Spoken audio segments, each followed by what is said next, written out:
Jeritan bergema lagi. Kali ni Tama tahu jeritan tu datang dari manusia keluang. Tama terus renung ke arah manusia keluang dengan harapan dia akan menjerit lagi. Lebih 5 minit tunggu, tak ada jeritan bergema. Manusia keluang berhempas pulas cuba bangun, tapi tak berjaya.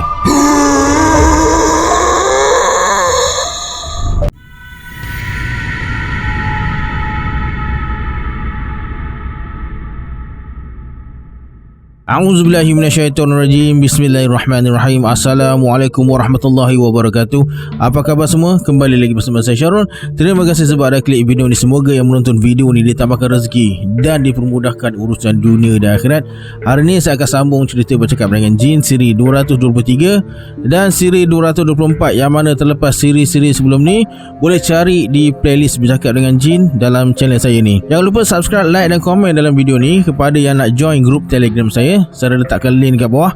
Macam biasa sebelum saya mulakan, jom kita baca selawat dulu. Sallallahu Rabbuna ala nuril mubin Ahmad al-Mustafa Sayyidil Mursalin. Sallallahu Rabbuna ala nuril mubin Ahmad al-Mustafa Sayyidil Mursalin. Sallallahu Rabbuna ala nuril mubin Ahmad al-Mustafa Sayyidil Mursalin.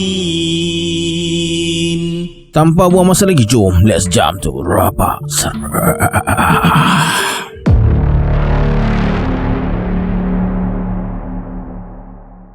Kemunculan makhluk ganjil tu diiringi dengan beberapa ekor keluang besar. Jaga-jaga, kata Datuk. Kali ni Datuk suruh Ali pula hadap makhluk ganjil tu. Kamu kena cuba, aku bantu kamu, kata Datuk. Ali terus melangkah dengan tenang ke arah makhluk aneh tu. Suara makhluk tu mula bergema macam suara singa betina. Makin banyak keluang yang bertinggi dekat dahan pokok besar. Suara dari sekumpulan keluang amat mengganggu. Sambil berbunyi, sekumpulan keluang tu lepaskan biji dan kulit rambutan yang dibawa dari kampung berdekatan. Ada yang berak dan kencing. Mereka bertiga terpaksa berhadapan dengan bau yang kurang menyenangkan. Ali terus melangkah. Yang peliknya, setiap 10 kali langkah, Ali berhenti dan toleh ke arah Tama dan Datuk. Dah 3 kali dia buat macam tu. Manusia keluar pun buat macam apa yang Ali buat. Berjalan 10 langkah ke depan, terus berhenti dan toleh ke arah pangkal pokok besar. Macam ada sesuatu yang dilihatnya dekat situ. Maju terus, jangan toleh ke arah kami, kata Datuk.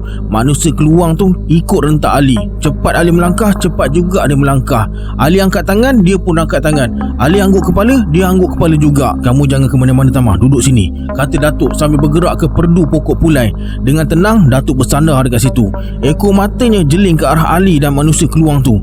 Jangan renung aku, tengok Ali, kata Datuk. Ali dan manusia keluang berhenti melangkah. Masing-masing terpaku. Jarak antara mereka dalam 10 langkah. Tiba-tiba, boom! Bergema ledakan yang kuat. Tanah terasa bergegar. Badan Tama terhuyung-hayang ke kiri dan ke kanan. Akhirnya tersembam ke tanah dan tercampak ke pangkal pokok pulai tempat Datuk bersandar. Bangun Tama, kata Datuk. Sedaya upaya Tama bangun berpaut pada lutut Datuk dia. Bila dah berdiri, Datuk tepuk bahu kiri Tama 3 kali sambil mulutnya terkumat-kamit baca sesuatu. Nampaknya aku dicabar, kata Datuk sambil lepaskan tumbukan ke pangkal pokok pulai sampai kulit pokok tu terkupas. Kemudian Tama pandang ke arah Ali dan manusia keluang tu. Kedua-duanya dah terbaring atas tanah. Ali terlentang pandang ke atas. Manusia keluang tu tertiarap dengan kakinya masih mengeletik. Sungguh ganjil, semuanya ganjil, kata Datuk. Bila Tama amati betul-betul, dia nampak macam ada kabus nipis keluar dari hujung kaki manusia keluang tu. Tanah dekat telinganya nampak berlubang sebesar buah kelapa. Mungkin ledakan tu berpunca dari situ. Kaki dan tangan Ali bergerak-gerak. Beberapa minit kemudian, dia terus duduk. Ali dah duduk tu, kata Tama. Lepas tu Datuk tarik tangan Tama berlari. Dapatkan Ali yang tengah duduk kebingungan. Suasana jadi bingit bila bunyi sekumpulan burung gagak dan jeritan kelawar liar dari pokok sekitar kawasan berpadu. Kamu macam mana Ali? Tanya Datuk. Tak ada jawapan. Datuk terus letakkan tapak tangan kanannya ke dahi Ali. Lalu perlahan tapak tangannya bergerak ke permukaan rambut hingga ke bahagian belakang tengkuk. Datuk buat macam tu 3 kali. Kemudian Datuk terus tumbuk belakang Ali sekuat hati sampai dia tersedak Muntah dan Muntah. Bersama Muntah yang berlendir tu, kelihatan batu-batu kerikil, tanah liat, beberapa batang paku Belanda dan serpihan tembikar. Muntahkan lagi, biar semua yang ada dalam perut kamu keluar, kata Datuk sambil urut belakang badan Ali. Saya tak berdaya lagi, kata Ali. Sekali lagi Datuk tepuk belakang Ali sekuat hati. Ali terus muntah air yang keruh dan berkeladak. Habis dia muntah, Ali terus jadi lembik tak bermaya. Kalau ikut gerak langkah dan petua orang tua, semuanya dah nak berakhir, kata Datuk. Serentak Tama dan Datuk toleh ke arah suara tu.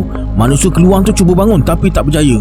Bunyi gagak dan jeritan kelawar liar mula berkurangan. Agak lama Datuk renung manusia kelawar tu sambil mulutnya terkumat-kamit baca sesuatu. Kemudian sekali lagi Datuk usap wajah Ali sampai belakang tengkuk. Kedua-dua belah bahu Ali Datuk picit. Setiap kali picit, Ali batuk terbahak-bahak. Dari bahu Datuk picit sampai ke pinggang. Tama, kamu picit kedua-dua belah betisnya, kata Datuk. Lepas selesai picit, Datuk suruh Ali berdiri. Perlahan Ali berusaha untuk berdiri. Kali pertama gagal, kali kedua pun gagal. Kepala lututnya jadi lembik. Kali ketiga baru dapat berdiri dengan sempurna. Saya dah pulih, kata Ali. Lepas tu Datuk cabut keris di pinggang dan terus membongkok. Dengan keris pendek, Datuk cungkir dan menguis-nguis tanah lalu dikumpulkan jadi dua longgokan. Datuk petik dua helai daun mengkudu hutan untuk bungkus dua longgokan tanah tu. Kemari dan beri di depan aku Ali, kata Datuk. Lepas tu Datuk suruh Ali lipat seluar sampai ke peha. Ali pun membungkuk lalu gulung kaki seluarnya. Datuk bersuara, masa aku lumurkan kedua-dua lutut kamu dengan tanah, kamu baca surah Al-Fatihah 7 kali, minta pertolongan dari Allah. Kamu faham? Ali anggukkan kepala. Lepas tu dengan hujung keris kecil, Datuk cucuk bucu bungkusan 3 kali. Kemudian bungkusan berisi tanah tu Datuk hempaskan ke kepala lutut Ali sampai bungkusan tu pecah. Ali terus menjerit kesakitan. Cebisan daun pembungkus tanah tu Datuk kutip dan lemparkan kepada manusia keluang. Bila cebisan daun mengkudu hutan kena badan manusia keluang tu, dia terus bangun sambil terpekik tololong. Baru je Tama nak tanya, Datuk angkat tangan kirinya dan kembangkan kelima-lima jari ke arah Tama. Tahulah Tama, Datuknya tengah berhadapan dengan manusia keluang tu secara batin. Ali yang dah pulih terus bersilat macam tengah berlawan dengan seseorang. Datuk hanya berdiri kaku sambil peluk tubuh tertumpu ke satu arah.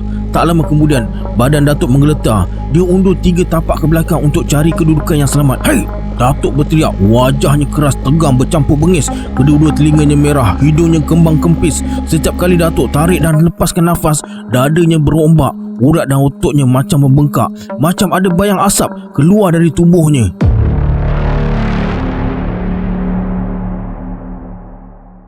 Ali terus bersilat. Semuanya pelik dan membingungkan. Macam mana tak pelik? Ali yang tak tahu bersilat tiba-tiba boleh bersilat macam pendekar.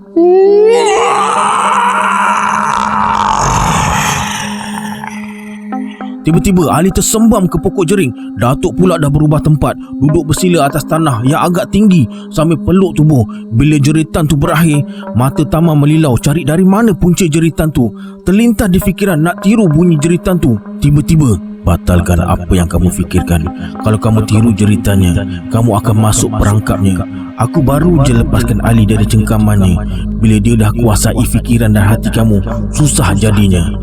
Tama yakin bisikan yang didengar tu suara Datuk. Dengan pantas Tama renung ke arah Datuk. Datuk tak bergerak, masih macam tadi.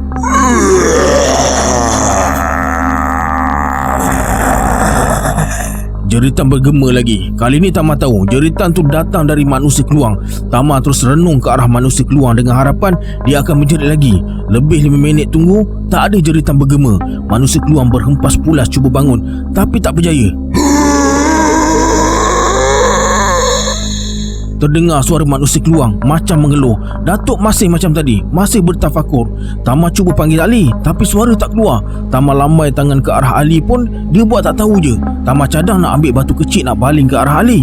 Masa Tama ambil batu kecil, pergelangan tangan kanan dia terasa sengal dan sakit, macam ada sesuatu yang tekan. Bila toleh kiri, toleh kanan, tak ada sesiapa pun. Perlahan-lahan Tama toleh ke arah manusia keluang yang dah berdiri.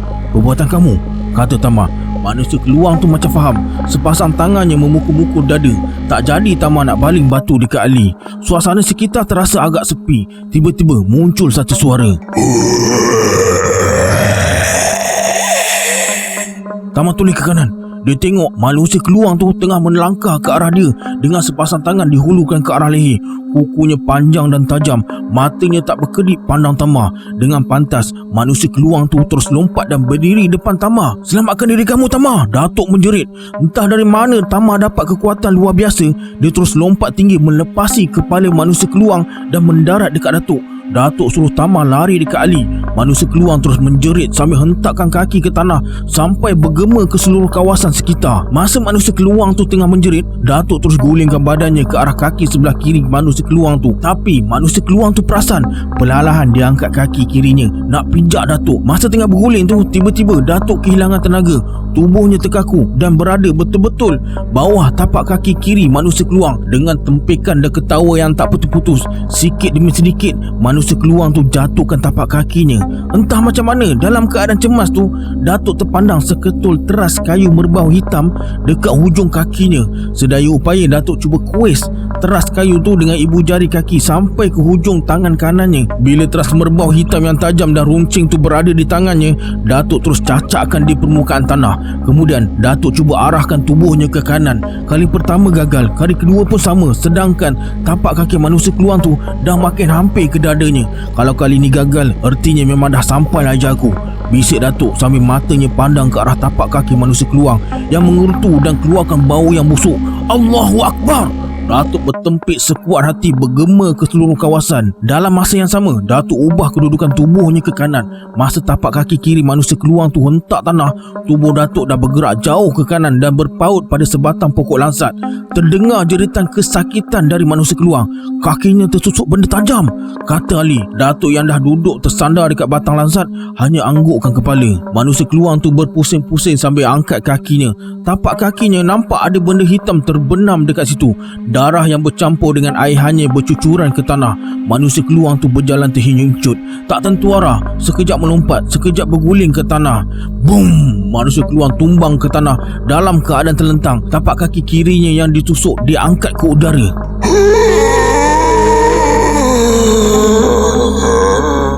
Terdengar dengusan dari manusia keluang. Serentak dengan itu, dari ibu jari kanannya keluar asap nipis diikuti percikan api.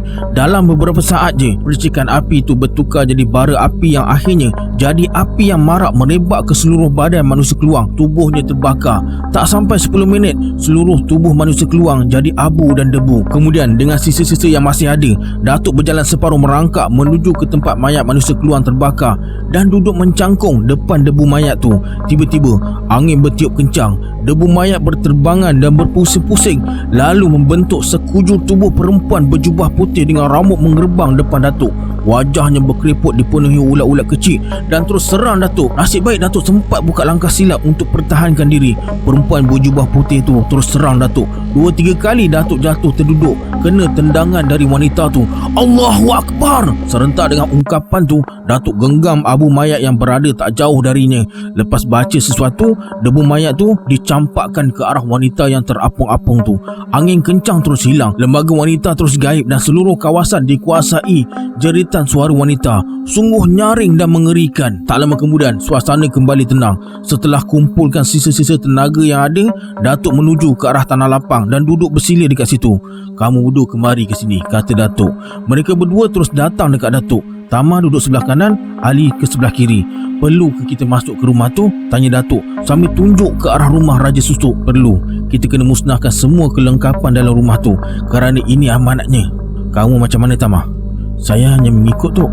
Mereka bertiga pun melangkah, tapi ada juga gangguan kecil macam bayangan wanita berwajah hodoh, kulit mukanya mengerutu, rambut menggerbang berterbangan depan mereka. Ada ketika makhluk tu berdiri depan mereka tanpa bunyi.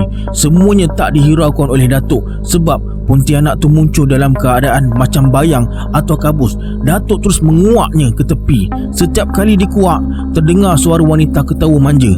"Jangan pedulikan semuanya tu," kata Datuk. Akhirnya, anak tangga pertama rumah milik Raja Susuk dipijak oleh Ali, diikuti oleh Datuk dan Tama.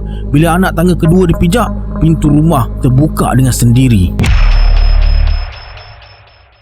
Alright, sampai sini dulu sambungan siri bercakap dengan jin. Kita berjumpa di video akan datang. Saya Syarul. Assalamualaikum. Adios.